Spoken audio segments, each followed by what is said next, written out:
तो गाइस स्वागत है आपका इस नई वीडियो में। एंड पिछली वीडियो में मैंने आपको बॉलिंजर बैंड्स जो इंडिकेटर है उसके बेसिक्स आपको क्लियर कर दिए थे और कैसे उसको आपको चार्ट पर अप्लाई करना है ये भी मैंने बता दिया था और कुछ मैंने उसकी स्ट्रैटेजी भी आप लोगों को शेयर की थी।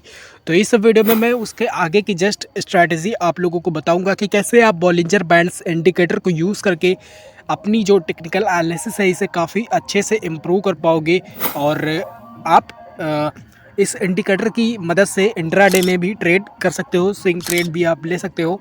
एंड इस इंडिकेटर से आपको पता चलता है कि मार्केट की वोलेटिलिटी कितनी ज़्यादा है और जब भी मार्केट वोलेटाइल होती है तो आप लोगों को पता होगा कि जो ऑप्शन ट्रेडर्स होते हैं वो काफ़ी अच्छा पैसा बनाते हैं, बट जब मार्केट साइडवेज हो जाती है तब जो ऑप्शन ट्रेडर्स होते हैं बेसिकली जो बायर्स होते हैं वो अपना पैसा काफ़ी सारा लूज़ कर देते हैं।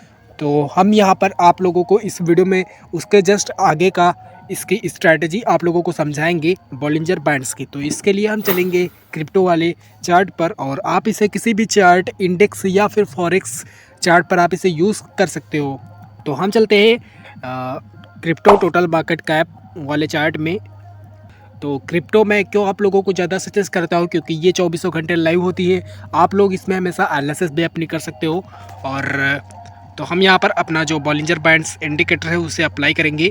सो हमारा जो बॉलिंजर बैंड्स इंडिकेटर है वो मैंने अप्लाई कर दिया और मैंने पिछली वीडियो में आप लोगों को सिखा भी दिया है कि इसे कैसे अप्लाई करना है। अगर आप लोगों ने इस वीडियो को नहीं देखा है तो इस वीडियो के डिस्क्रिप्शन में आप लोगों को इस वीडियो की लिंक मिल जाएगी। तो गाइस आज की स्ट्रैटेजी ये है कि जब कोई भी डबल टॉप और डबल बॉटम जो चार्ट पैटर्न बनता है वो जब भी बनेगा और यहाँ पर हम बॉलिंजर बैंड्स इंडिकेटर यूज़ कर रहे हैं, इसलिए जब भी एक टॉप, अगर हम बात करें डबल टॉप की, तो जब भी एक टॉप उस बॉलिंजर बैंड के बाहर बनेगा और एक टॉप बॉलिंजर बैंड्स के अंदर बनेगा तब वहाँ पर हम अपना एक ट्रेड जो है वो ले सकते हैं। एंड स्टॉप लॉस आपका जस्ट एक कैंडल के ऊपर का होगा हाई का और नीचे आपका जो टारगेट होगा वो 1:2 के रिस्क टू रिवॉर्ड रेशियो से हो सकता है। और अगर आप आगे ट्रेल भी करना चाहें तो आप ट्रेलिंग स्टॉप लॉस का भी यूज़ कर सकते हो। और सेम चीज़ जस्ट इसका अपोजिट, जब कोई डबल बॉटम का चार्ट पैटर्न बनेगा तो उसमें पहला जो उसका बॉटम होगा वो उस बॉलिंजर बैंड्स के बाहर बनेगा और जो दूसरा बॉटम होगा वो बॉलिंजर बैंड्स के अंदर बनेगा। सो इससे क्या होगा कि हम उसकी नेकलाइन के ब्रेक होने पर एंट्री करेंगे एंड स्टॉप लॉस जस्ट एक कैंडल के नीचे का ले लेंगे एंड हमारा जो रिस्क टू रिवॉर्ड रेशियो होगा वो 1:2 के रिस्क टू रिवॉर्ड रेशियो से होगा। तो हम यहाँ पर आप लोगों को जस्ट लाइव चार्ट पर दिखाते हैं कि ये आपको कैसा दिखेगा ऑन द चार्ट पर। तो यहाँ पर आपको दिख रहा होगा कि मार्केट थी अप ट्रेंड में एंड यहाँ पर ये इसका एक टॉप बना है। सो ये जो डबल टॉप और डबल बॉटम है ये जब बनेंगे तो इनके बीच में जितनी कम कैंडल्स होंगी उतना ही ज़्यादा ये आपको एक्यूरेट मिलेगा।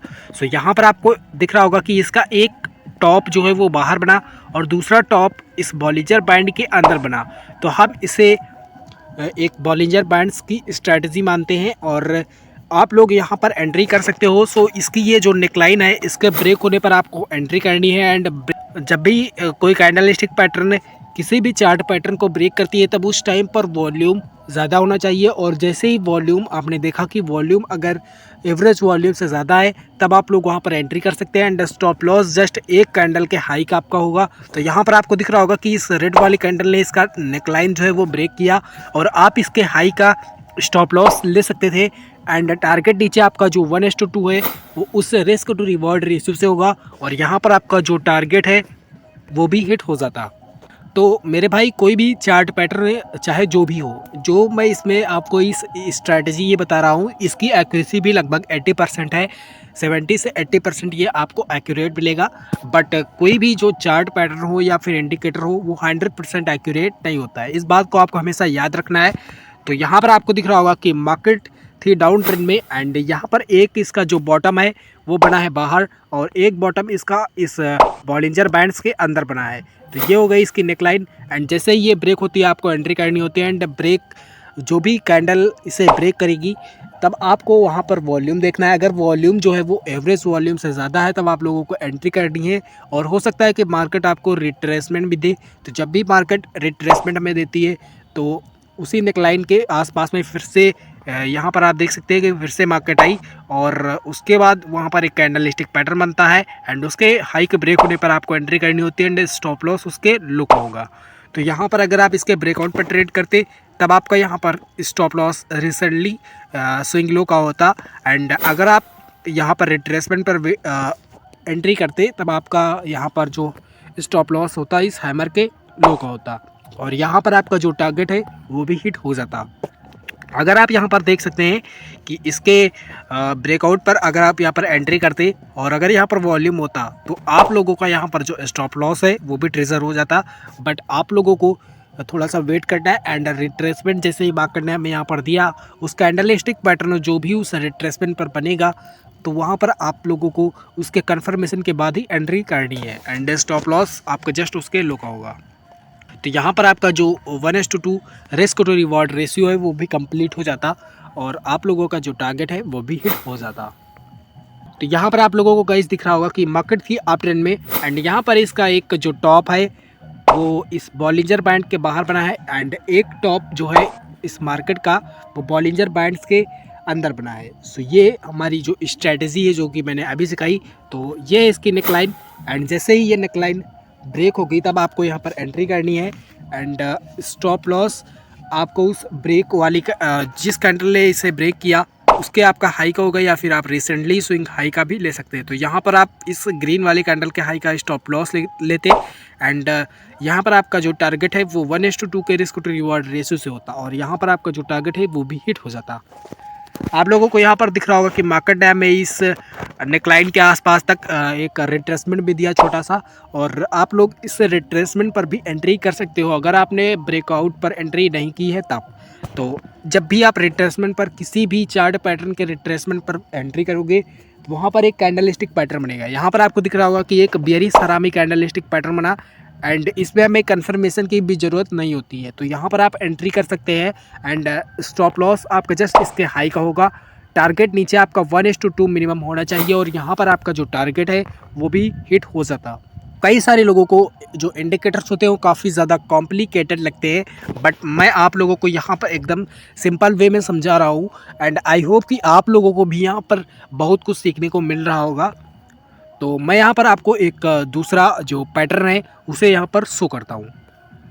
इसके आपको कई सारे फेल्योर पैटर्न्स भी मिलेंगे जो कि जिनमें कि अगर आप एंट्री करते तब आपका स्टॉप लॉस भी ट्रिगर हो जाता। यहाँ पर आप गाइस देख रहे हैं कि एक इसका जो टॉप है वो इस बॉलिंजर बैंड के बाहर बना है एंड एक इस मार्केट का जो इस चार्ट का जो टॉप है वो इस बॉलिंजर बैंड के अंदर बना है। तो आप लोग को यहाँ पर इसकी नेकलाइन देखनी है एंड इस वाली ब्रेक वाली कैंडल के आपका हाई का स्टॉप लॉस होगा एंड टारगेट नीचे आपका 1:2 मिनिमम होना चाहिए और यहाँ पर आपका जो टारगेट है वो भी हिट हो जाता। और गाइज यहाँ पर आपको दिख रहा होगा कि मार्केट थी डाउन ट्रेंड में एंड यहाँ पर बना है एक डबल बॉटम चार्ट पैटर्न। सो एक इसका जो बॉटम है वो इस बॉलिंजर बैंड के बाहर बना है एंड एक बॉटम इस जो बॉलिंजर बैंड्स है इसके अंदर बना है। सो जैसे ही इसकी नेकलाइन ब्रेक होती है आपको एंट्री करनी होती है एंड स्टॉप लॉस आप एक कैंडल के लो का ले सकते हैं। टारगेट ऊपर आपका 1:2 मिनिमम होना चाहिए। सो टारगेट आपका हमेशा 1:2 risk to reward ratio minimum होना चाहिए और अगर आप चाहें तो 1:3 1:4 के रिस्क टू रिवॉर्ड रेशियो से भी ट्रेड कर सकते हो। आपको ये कैसे पता चलेगा कि आपका जो रिस्क टू रिवॉर्ड रेशियो कैसे मेंटेन आप कर सकते हो तो इस पर मैं एक डिटेल्ड वीडियो भी बना दूंगा। तो आप लोग इस चैनल को सब्सक्राइब भी कर सकते हैं। नोटिफिकेशन बिल को ऑल पर क्लिक कर देना जिससे कि उस वीडियो की नोटिफिकेशन आपको मिस ना हो।